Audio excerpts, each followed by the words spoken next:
An idea was just sparked where I was like, what if we brought our companies together? It was just a little bit of serendipity along with the manifestation and like conversations over time and getting to know each other for the past several years. We have this mistaken idea that mergers only happen when bigger brands buy a smaller brand. Maybe you just wait for this to happen or you work for that to happen. But we don't need that to happen. The three of us created it in a way that we wanted to and the consumer wants as well. Because Tuyyo is Tuyyo in Spanish, which means you and me. And it's also Tuyyo is yours. So it really reflected what we were about, building with community, building with intention, elevating Latino culture, just having a product and a brand that represents who we are, where we come from, but made for everybody to enjoy. Welcome back to the Perfect Bite podcast. I'm your host, Sarah Perkins. To put it lightly, building anything alone is really hard. And teaming up with others always leads to a stronger collective output when you're on the same page. I am so excited to have the coolest team and girl gang join me today on the Perfect Bite.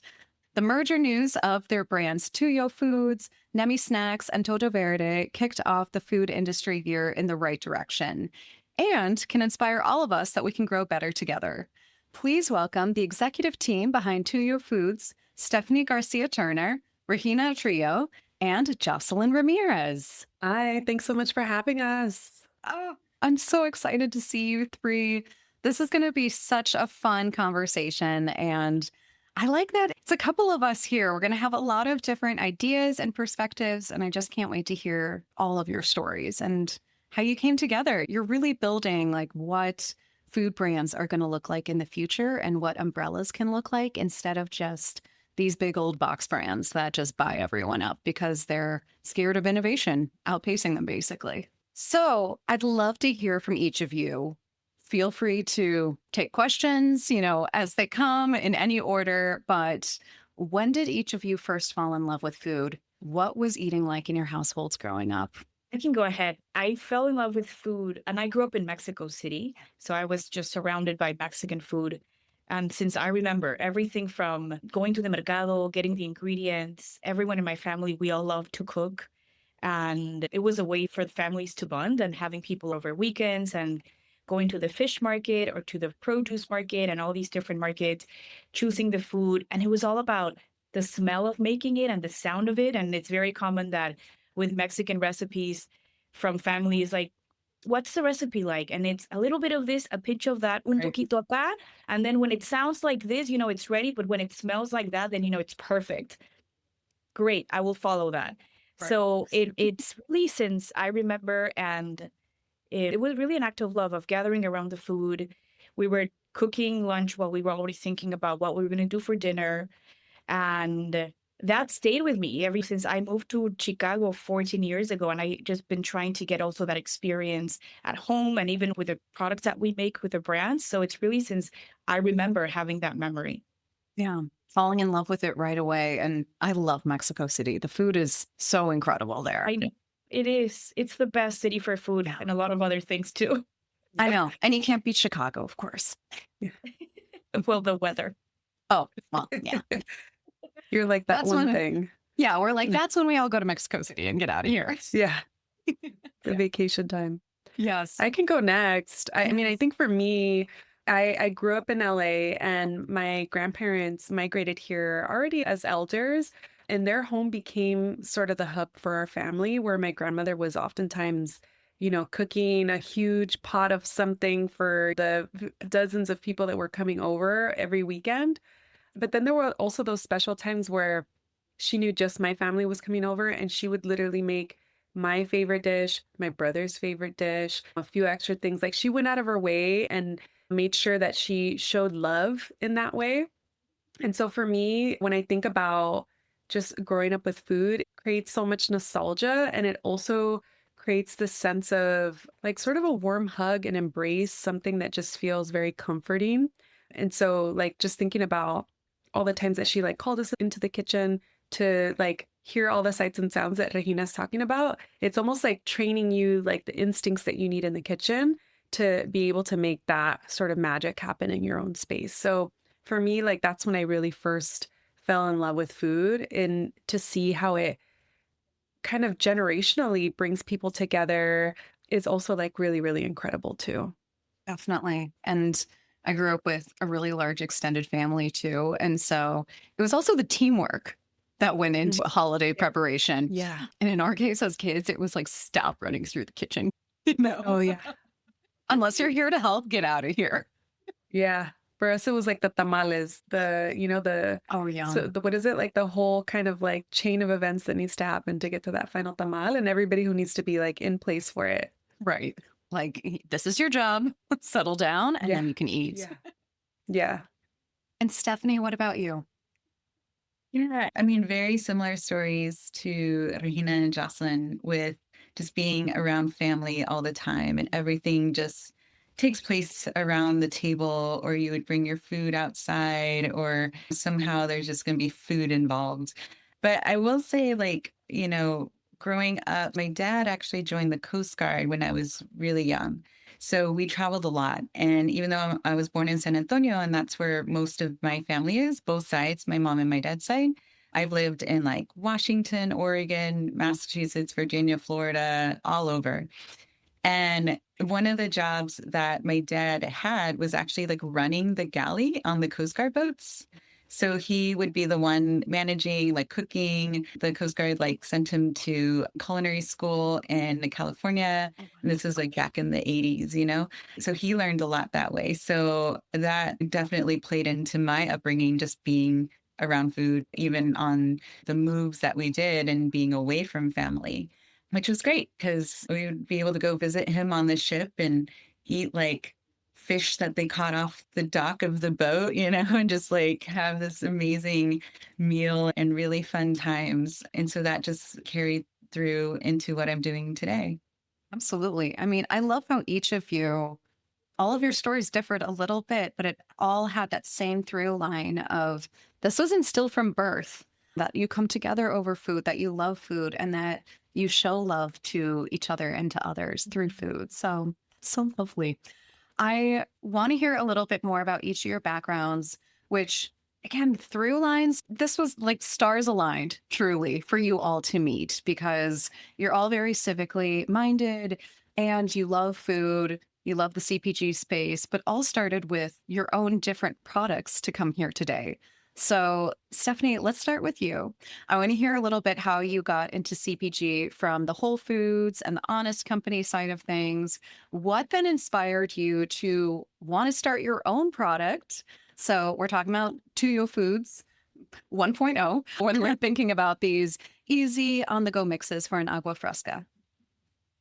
Yeah. So again, just having food as my passion from a really young age. I ended up working for Whole Foods for almost a decade. It was between the Florida region and the Midwest region where I was based in Chicago, which years later I met Regina, and we'll get into that fun story later. So I did that, and I wanted to continue to help brands and gain more knowledge in the CPG space. So I ended up leaving and going to work in sales for the Honest Company, which was really amazing because I got to work with all kinds of other retailers and distributor partners.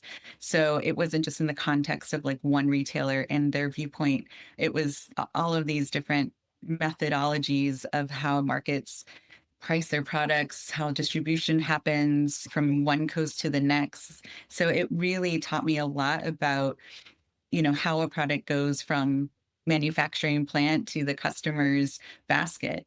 And I really, really enjoyed that. I ended up moving to Georgia, to Atlanta after I got married and went to Emory University for my executive MBA.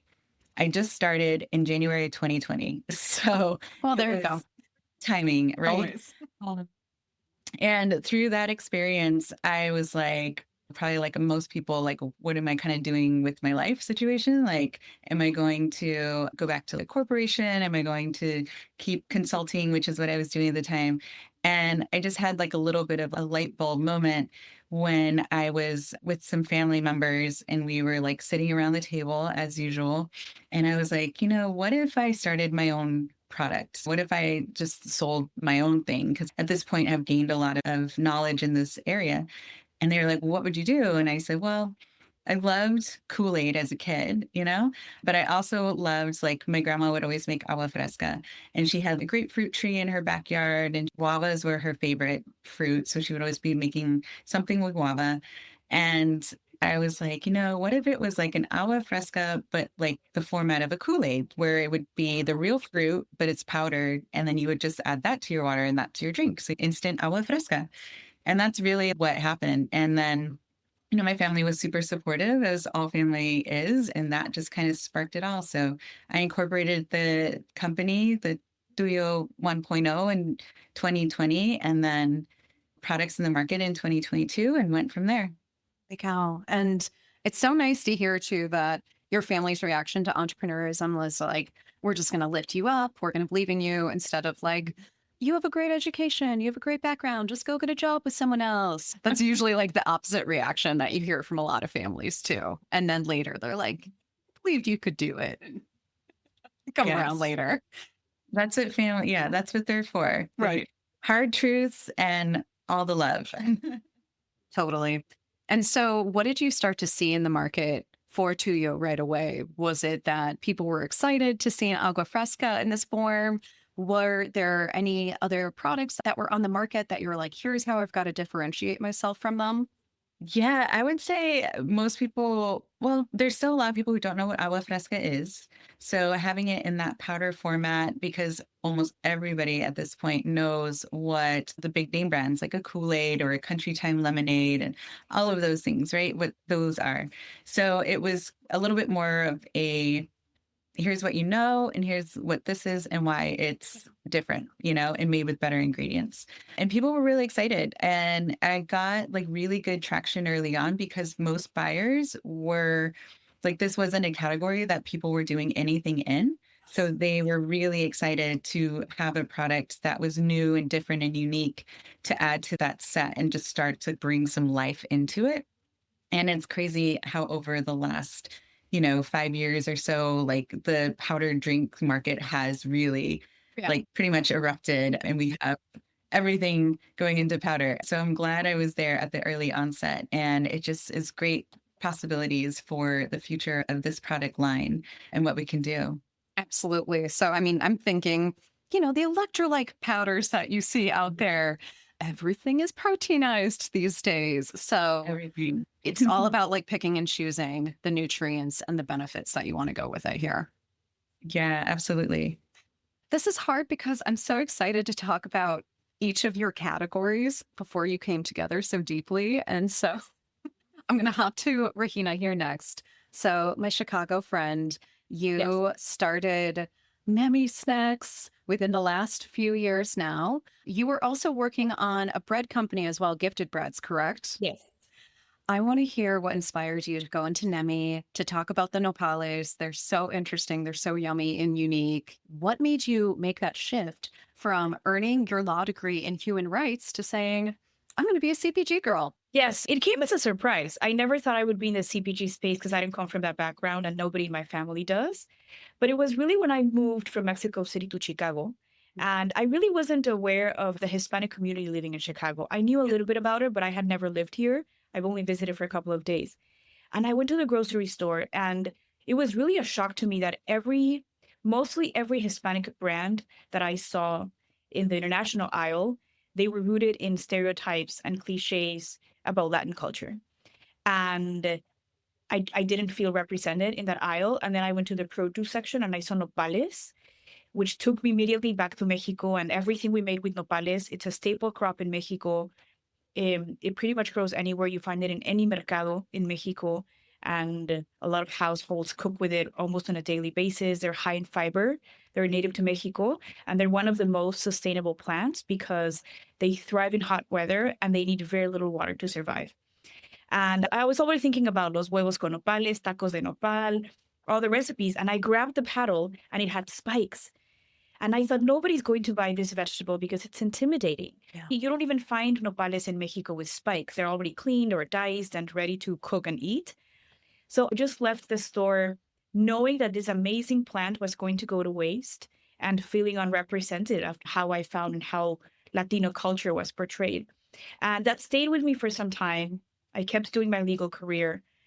but I kept seeing the same thing over and over. And it was around that time that I learned about Fly by Jing. And to me, Fly by Jing was one of those first brands that started celebrating and elevating any culture forward brand. And I think that impacted a lot of us that were thinking about it, but maybe need a little bit of that push. And that's when I thought, I still had my full-time job, and I kept my full-time job until year number 4.5 with Nemi. But I thought, I want to create a brand that celebrates and elevates where we come from, our Latino culture, and really push back against this stereotype that not because something is Latino or Mexican or from any other culture, it's unhealthy, it's low quality, or it's cheap. So I didn't want Nemi to be any of those things. And I love snacks. I love chips. At the time, I was dealing with endometriosis too, which took me away from my favorite snack, which were chips, because I had to go into an anti-inflammatory diet. And I missed the texture, I missed the crunch, the flavor. So how can I create a snack that still has that crunch texture that we look for in chips, that has amazing flavor, but that it's made with real ingredients and that hasn't functionality added to it? So that's what led me to creating Nemi Snacks and getting into the higher protein, higher fiber snack with still Latin-inspired flavors and connecting with the farmers as well as much as possible. Yes. How did you find those right suppliers in the Chicago area, given that, like you and I just said, it's a tundra half the year? How are you finding the right suppliers behind the nopales specifically? Yes, well, that's why I couldn't find a supplier in Chicago or in the Midwest. I had to go to Mexico pretty much. Right. And I also wanted to find suppliers that ideally were doing regenerative farming or had organic produce. So that took me to Mexico. And it started with going to an amaranth seed fair market that happens in Mexico every year. And I knew that there were going to be farmers there. And I thought one farmer is going to take me to another one. And I also went into government websites and asked other people that I knew were using nopales in some of their products because it's such a common ingredient in Mexico. And to me, it also has a cultural significance as well, using nopales and how that represents our culture. It's even in our flag too. And that took me to asking around different farmers, visiting different farms, and then eventually working with the ones that I still work with. Same. And when I was at Here Market, you were always consistently a best-selling product on the site. Thank you, Sarah. I mean, they're so delicious. How are you describing the flavors and what people are going to get out of the snack the first time that they're trying it? Or let's say that you're doing a taste test at a grocery store or a space like that. How are you convincing people to try something so new? Yes, that's been a really interesting transition. And actually, all that feedback and data helped us now with Tuyyo 2.0 to really refine our branding, our strategy, our storytelling, and our descriptors for each of the products. So at the beginning, again, I knew what I knew.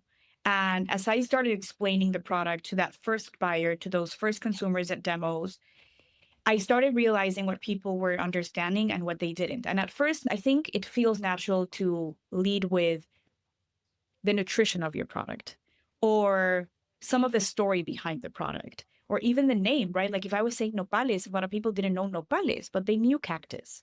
And getting this specific feedback of how to share the product. And then with that, I fast learned that really the people were into the product because of the flavor profile. Yes. Because of the texture, and then because of the nutritional component. And even my branding was very different. I started with a DIY packaging done on PowerPoint with my sister. And we'll get into that, but that's actually how I first connected with Joss early on. And this packaging had a lot of text. And I then learned that it can't be about the text. It's about the color. It's about that feeling, that emotion that triggers something in the consumer. So it was all about getting all this information for us to improve and shorten that messaging between the product and the consumer actually grabbing the product. So it transitioned from a lot of text, a lot of explanation, education with nopales to it's actually they want the flavor and they want the crunch and they want the vivid colors. So that's how it started transitioning all the way to now. But that never stops. Yes. That's, I think, connecting with our consumer needs to be something that starts day one and never really stops, because at the end of the day, that is giving us the information that we need to keep doing it better and easier for the consumer. 100%. I love how you used context to not get so precious, because like we can all hold on to our own brands or ideas and be like, but I love it so much. But if no one is connecting with it or understands, then we have to let go and go with what our communities are asking of us. Yes. Thank you, Jocelyn.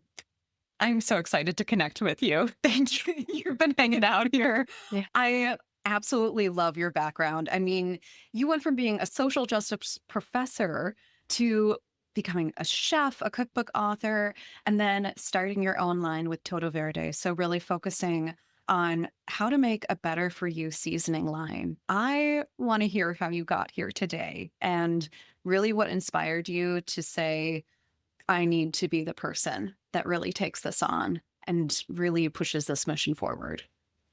Yeah. Yeah. Well, I mean, going back to what you were saying about, starting as a professor, that was over a decade ago where I was working with young students. So as we were having deep conversations about social justice in the classroom, one thing that kept coming up for me in terms of things that I'm passionate about was food justice. Like, why is it that people predominantly in neighborhoods of color don't have access to the same type of quality food that you would see white or upper class neighborhood?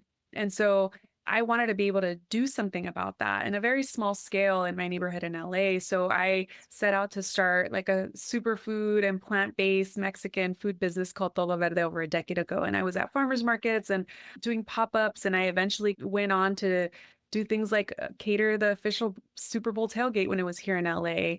I did food for a major LA Philharmonic concert venue. I was the culinary director there. And, with that came other things like the cookbook, right? Like I would put things on my board at the beginning of the year of like, I want to manifest this. I want to figure out how the heck do I even start a cookbook? And then just like a month later, I get an email in my inbox from a publishing house like, we want to do a cookbook with you. And so people really gravitated towards not just the kind of the mission behind it, which is like to create sort of a conversation or more conversations around healthy food, but also the flavors.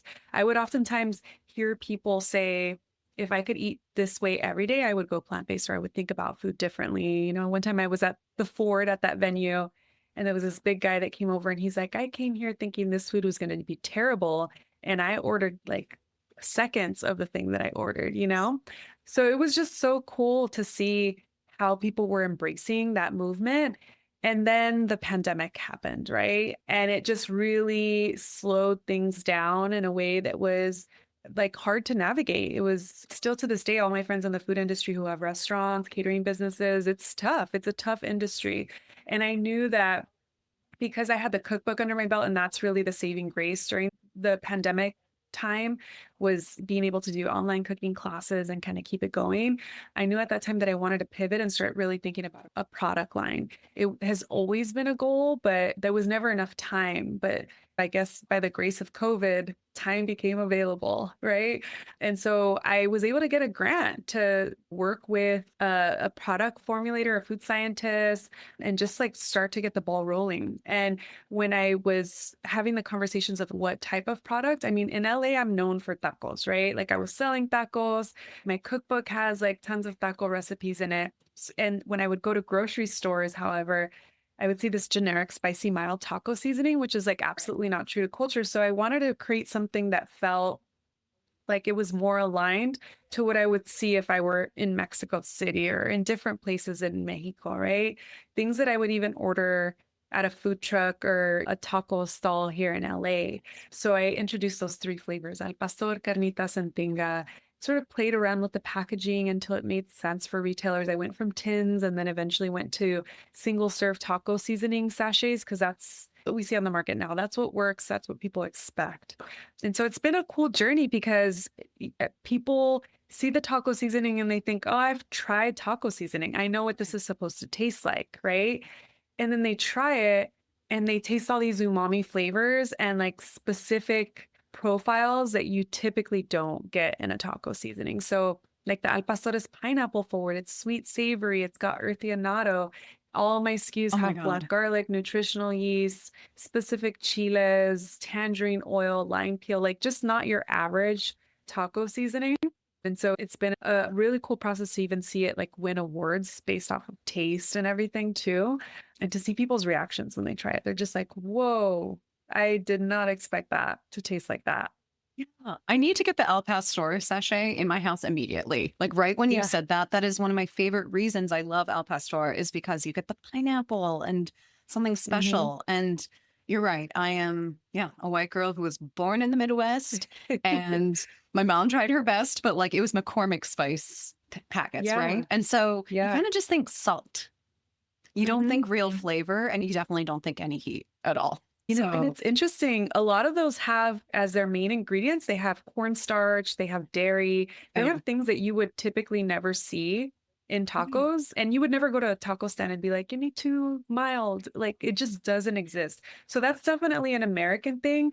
But now that we see so many people across America and the Midwest, all over the country enjoying food like tacos and celebrating Taco Tuesday, it's time to elevate that flavor, right? It's time to bring in what we know to be true and delicious in Mexican food. And we know that people will embrace it once they try it. Absolutely. And I love how your whole through line purely started from I want to educate others and help others in my community and beyond understand that this food is delicious, healthy, flavorful, and there are so many amazing ways to enjoy it. So thank you. Thank you to all of you for what you're doing. It is so cool, especially when you think of each of your product lines that have now come together. It truly sounds like the best day of eating. It sounds like a party all together. We just had a retreat in LA recently and we made all the, products we cooked and it was a whole spread of deliciousness. It was so good and a party. Yeah. Oh my gosh. I need the pics. We need the pics. Yes. Coming soon. Yes. So let's talk about how you all connected. I need to hear about how each of you met, how the universe has brought you all together, and what were those initial conversations as you each were going through your highs, your lows of ways that you were able to connect with each other. I can start with just talking a little bit about, like I met Regina, I think it was about 7 years ago now, where she mentioned it briefly earlier, but she actually DM'd me because she saw what I was doing here in LA on social media. And she was starting her product line and slid into my DMs and said, I'm working on this. Can I send you samples? Can you give me feedback? And so she did. We got on a call and I was like, these are great. They're so delicious. I love that type of product. Like when I go to Mexico, I eat that type of product. Like you could get them at the Oxxo and like different places. And so it was like, it could be more crunchy or maybe a little bit more acid for the lime. So it tastes more like lime. So it was like really good feedback. And we've just stayed in touch. We've stayed in touch over the years. And in 2024, we might have met in person for the first time at Expo 2023, I believe. And then the following year, we did a lot of travel together, trade shows, demos, and there was a trip that we had in Texas and we're headed back to the airport and we were talking about just how do we stay in touch more often? How do we continue to like create a supportive system for each other as solopreneurs, right? And then the idea was just kind of sparked where I was like, what if we came together? What if we brought our companies together? What does that look like? And just the seed was planted. Nothing really happened in that moment, but just that thought was planted. And we like talked about it here and there, but nothing kind of solidified. And it wasn't until Stefanie and I had a separate conversation. Her and I actually met, was it 3 years ago now, Steph? In the Minority Naturally Network Fellowship. And so we were in that cohort together. We all got to meet in person at Expo West that year. And I met all of Stefanie's family who are all awesome. Her dad is like a total character. Like you have to meet Paul at some point. He's a vibe, And so we were hanging out a bunch on that trip. Yeah. And it was before Newtopia last year. Steph and I got on a call just to plan ahead, figure out what we're each doing that trip. And towards the end of that call, Steph brought up the idea of what if we had a holding company or a merger or something. And I was like, oh my God, like I've already been having this conversation. We should all connect. And it was like, okay, let's one step at a time. Let's talk about it at Newtopia. I'll see you there and then we'll connect afterwards. Literally, like I get back from Newtopia a day or two later, Regina texts me, can you talk? We get on a phone call and she's like, I'm ready. let's do this. So it was just a little bit of serendipity Yes. along with the manifestation and like conversations over time and getting to know each other for the past several years, traveling together, just all of that, I think really just affirmed that the universe was like, hey, y'all need to just like connect and have conversations. And so we just started meeting. We just started meeting once a week and just trying to figure out how would we do this? What would this look like? What are your values? What is your end goal? What is your family life like? Like just all of the things. Then we decided to have an in-person retreat and we did Enneagram tests. So we did personality tests. We had a whole, like, I think 50-page sort of like a dating questionnaire. Yes. And we went through like, if Did this we bring happened, the like, zodiac? Like, did zodiac signs come into play? they did a little bit, but we should probably take a little deeper dive into that. Like, I need to know the times that you were born, you know? Like, how many? I'm telling you, like, as a Virgo, the number of Virgos I get on this podcast, and then they'll just casually mention it, and I'm like, I knew it. Yeah. In a good way. You're like, I knew you were a manifesting generator, you know? Yeah. Like, I knew you were also someone who can't stop thinking about things. Yeah. This is Exactly. incredible. So again, I love how you all met in a space that I think especially folks listening into this podcast will appreciate to hear. Expo, fancy food fair. I love being part of Cherry Bomb. So again, connecting with other women in the space and realizing just because we might have started our businesses alone, and the grind that goes behind that and the amount of talking to yourself that goes behind that. Yeah. There are ways that you can plan ahead and say like, hey, I'm going to go to this conference or I'm going to be at this trade show. What can we do to help each other in those spaces so that you can all keep winning instead of seeing it as, oh, I have to take this time. I have to take this space. It's all about just like pushing my brand forward. So you all really saw what coming together can do, which is amazing that you all started having those conversations separately too. Yeah. Why do you think this hasn't happened as much with other brands before? Do you think that they're scared about what happens with mergers and acquisitions, of creating safe holding companies and the umbrellas behind it? I want to hear a little bit more about the nitty gritty for folks who may be considering this and are just afraid to take the leap. I think it's different reasons. Yeah. When you're a solo founder, it's very easy to get overwhelmed with the day-to-day activities. And you really need to create a time for strategy, and it's a necessary thing. But I think it's hard to see beyond what you're doing or even the strategy that you're planning for the following year, the next 2 to 3 years. The other thing is we don't know what we don't know how much it'll take to really create a merger or be part of a merger. And actually, the three of us, we didn't until we started talking about it. And we started, we knew that we had to bring other people in that had been part of this process before and that knew how to do it. So, we worked with an attorney, we worked with an operations person to really figure out our supply chain, how to optimize it and how to standardize in the best possible way moving forward. We brought in a finance person as well to look at everything from the past, our present, and where we were going with our projections and forecasting, and the branding and marketing aspect of it, which we were also working with a designer. And it was a lot. Like, I think there were a lot of ongoing, and it still is in a way, of everything that needs to happen on the back end and really seeking out that support from experts in the industry. And then the other thing is, I think and we have this mistaken idea that mergers only happen when bigger brands buy a smaller brand. Like some big deal. Right. Right. And I think it's this also of maybe you just wait for this to happen or you work for that to happen. But as we were talking about, the three of us, we don't need that to happen. The three of us created it in a way that we wanted to and the consumer wants as well. But this realization, didn't come to me early on. It was only after having conversations and really thinking about, and even the three of us, when we met back in September, and we brought in retailers too as part of the conversation since the beginning, because again, how do we need to approach it from the retailer side? Because our SKUs are going to change, because now we're going to be working with the same distributor, because all of these, as you said, nitty-gritty the back end of the operations and everything that has to happen behind that you're not seeing as a consumer, but that is going to become the backbone of the business as well. Yes. And so I think it's that generally just not knowing how it is, and that's natural. Thinking that and normalizing to do it alone also. And I did that. I think I normalized doing it by myself.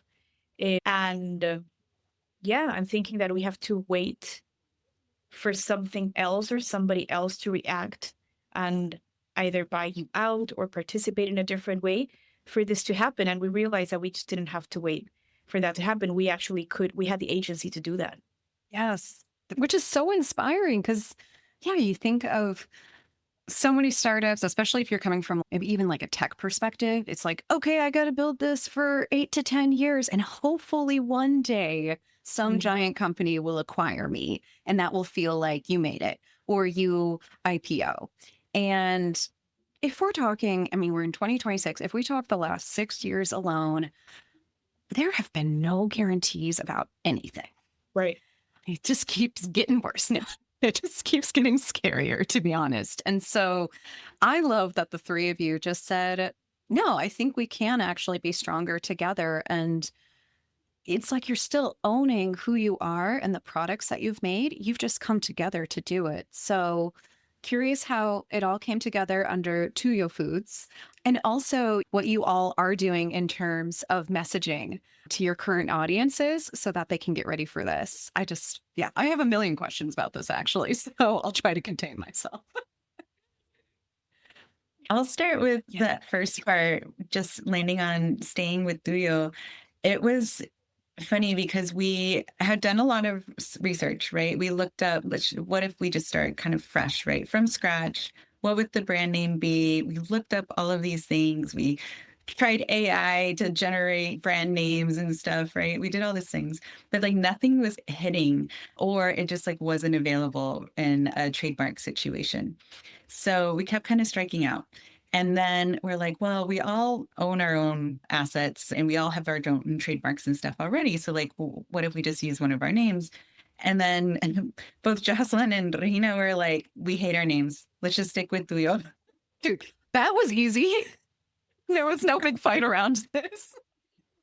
I mean, that it was like super strong like that. But yeah, I mean, it just kind of happened with like, because Tuyyo is Tuyyo in Spanish, which means you and me. Yeah. And it's also Tuyyo is yours, Tuyyo. So it really reflected what we were about, building with community, building with intention, elevating Latino culture, and just having a product and a brand that represents who we are, where we come from, but made for everybody to enjoy.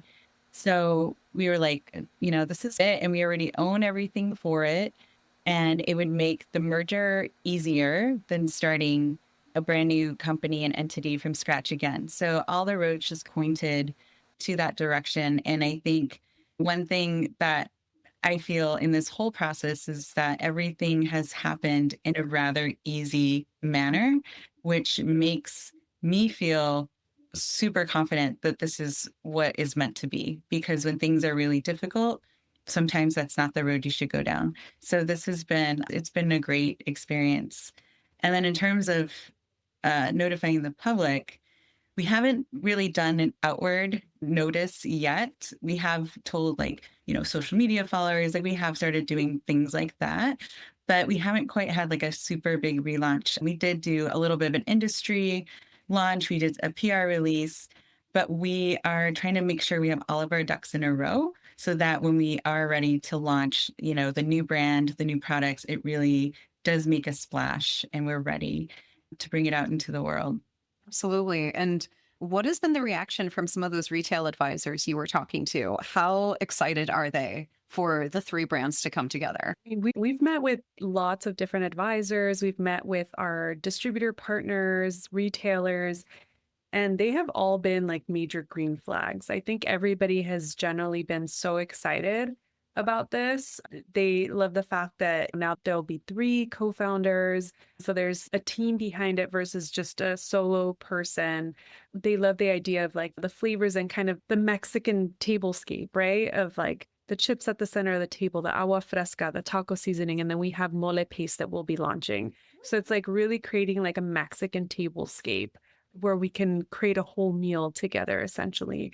So that's been really, really like great feedback that we've gotten from people generally. Like they've just given us advice along the way about different hurdles that we might face here and there, or just kind of thinking about like the step-by-step process. Like you should really do this before you do that, which has been very helpful for us to just make sure that we're not misstepping along the way. Yeah. And I love that you said it's like going very deep into a single vertical altogether that they're excited about. It makes so much sense. And they say, you know, the three-legged stool in terms of co-founder partnerships is the way to go, because if like it sounds like you all are very much on the same page, you get along, but it's like working with any other people. You're going to have days when you just don't agree on something or you're not understanding someone else's perspective. So you can have that third person come in and say, here's what you're both trying to say. And it takes a lot of ego out of things. I think that's where people get really tripped up. And it's a scary thing. Like you get tripped up on money and you get tripped up on ego. So the three of you can then be all really on the same page with this.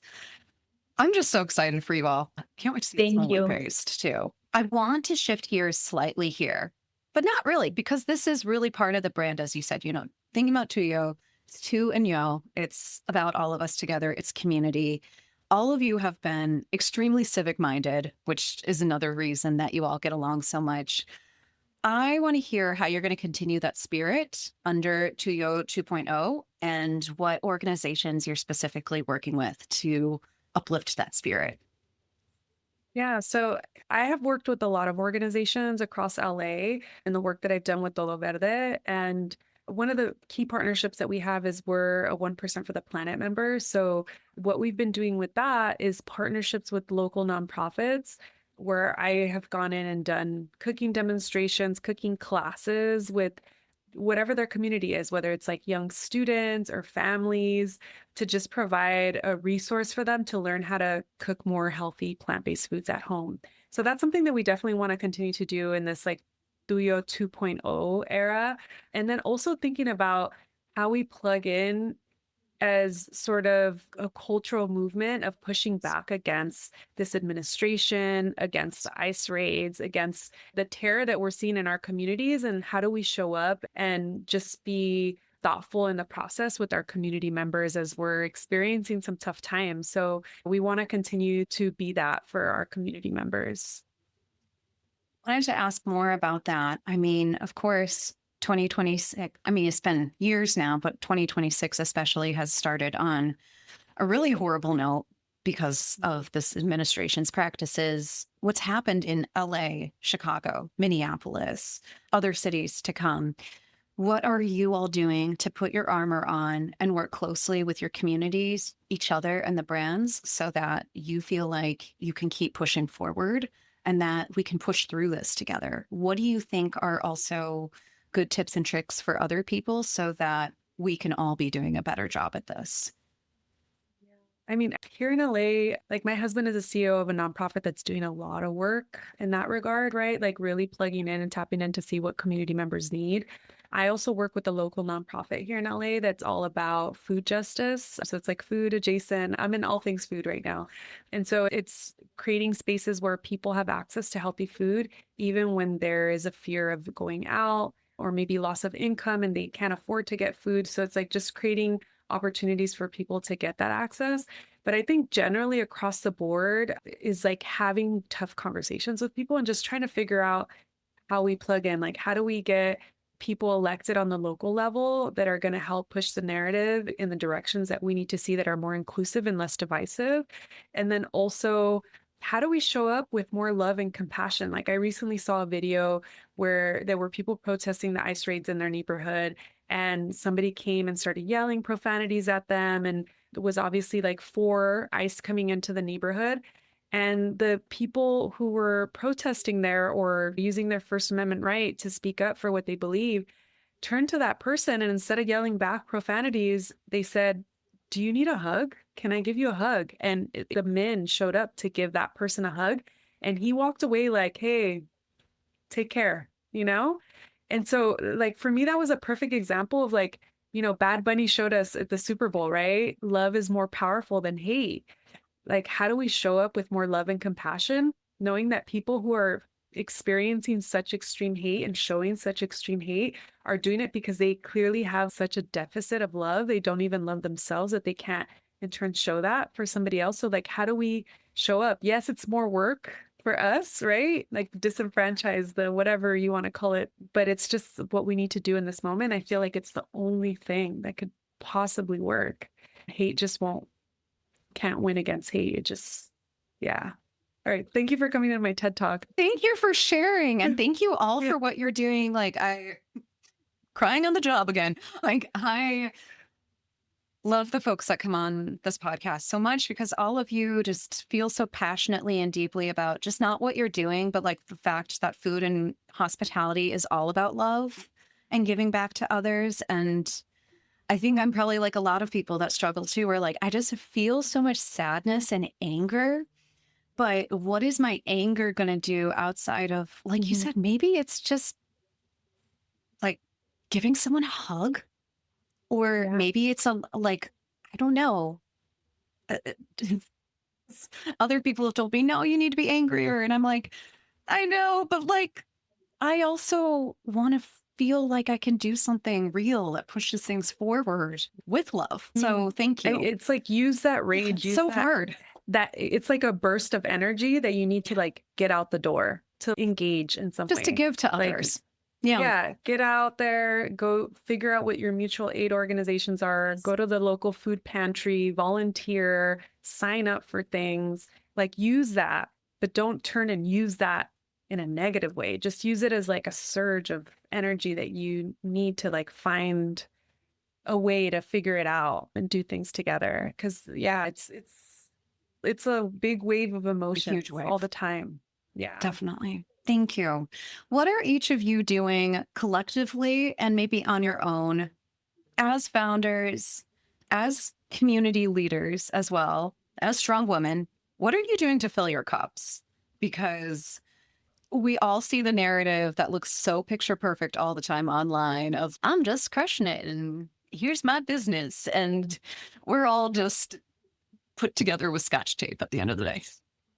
At least I am. That's a great way to put it. Put together with Scotch tape. Duct tape, Scotch tape, something's barely holding on here. Yeah. I mean, for me, gosh, it's like getting outside, like making that time to breathe fresh air, like recenter, do some kind of activity, whether that's like a hike, a bike ride, even going to the gym, just like moving the body. Because what I found for me is that if there's something else I can concentrate on, then it just helps to release any anxiety and any stress. And I mean, I know it's like a coping thing that a lot of people talk about, and it works, it's really super helpful. And then of course, just making time to spend with my loved ones. Like, I don't want to be that entrepreneur that works 90 hours a week. Like, I think for me, that's not healthy. That's not great. And there has to be a little bit of balance. And I do think like we have had a really great relationship in knowing that, if texts or emails aren't answered, like it's fine. Like nothing's gonna blow up. Like it's okay. We all just want to make sure we're taking care of ourselves. Yes. This was actually a conversation that we had early on, and we still do, was what are your priorities outside of the business? What are the areas where it might be difficult to show up in a way, and things happen. So we try to be just aware and empathetic. And as long as we continue verbalizing what is it that we need and what is it that we can, or maybe something came out this week that I'm not going to be able to do this. So then the two others, we just jump in and say like, how could we help? So I think that's been amazing with the three of us, is just the tribe that we're creating with the three of us initially, of really creating the ecosystem that we need to thrive. The three of us as a brand, because at the end, for the three of us, Tuyyo, it goes beyond the product offerings that we have, the ones that we're coming in with. And it's bigger than us, the three of us as well. So I think just us knowing that we can communicate that way, and it's safe to communicate that way and be vulnerable, and also sharing that with our audience, because not everything is glamorous.